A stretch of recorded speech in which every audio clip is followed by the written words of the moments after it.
नमस्कार, मैं हूं नारायण और आप देख रहे हैं डिजिटल जोन। दोस्तों, भारत सरकार इंडियन आर्मी को यंग और स्ट्रांग बनाने के लिए एक स्कीम लाई है जिसका नाम है अग्निपथ। लेकिन इसके अगेंस्ट में प्रदर्शन किया जा रहा है, सरकारी संपत्तियों का नुकसान किया जा रहा है और विपक्ष इसके अगेंस्ट में माहौल बना रहा है। तो आज हम इस स्कीम के बारे में पूरी डिटेल में बात करेंगे, इसके फायदे और नुकसान के बारे में बात करेंगे।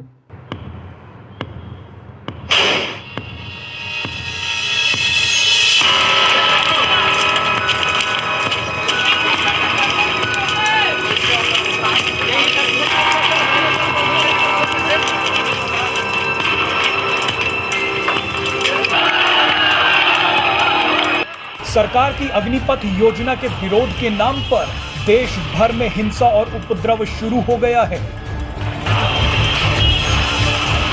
हाथों में डंडे लेकर लोग ट्रेनों और रेलवे स्टेशनों में आग लगा रहे हैं। Regular examination whether civil services और ऑफ द बीएसएफ और ऑफ द सीआर। अभी 2-3 क्लिप आपने देखा जिसमें आपने देखा कि सरकारी संपत्तियों का नुकसान पहुंचाया जा रहा है। इंडियन रेलवे को भी बहुत सारा नुकसान किया जा रहा है, लेकिन इसके इतर सरकार इसके फायदे गिना रही है।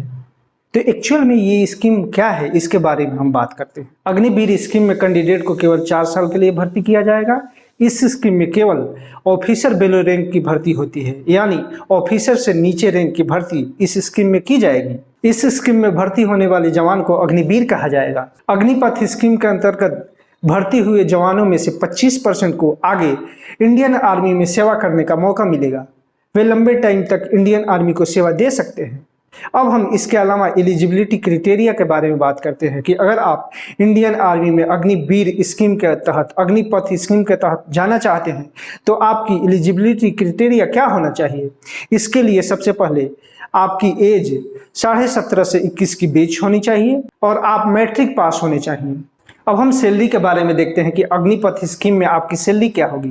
फर्स्ट ईयर में आपको 30,000 रुपया सैलरी मिलेगी। 30,000 में से 9,000 रुपये का डिडक्शन होगा, यानी 30% का डिडक्शन होगा और आपका इन हैंड सैलरी 21,000 रुपया होगा। सेकेंड ईयर में 33,000 रुपया, थर्ड ईयर में 36,500 रुपया और फोर्थ ईयर में 40,000 रुपया। 40,000 का 30% डिडक्शन होगा, यानी 12,000 रुपया डिडक्शन होगा और आपकी इन हैंड सैलरी 28,000 रुपया होगी।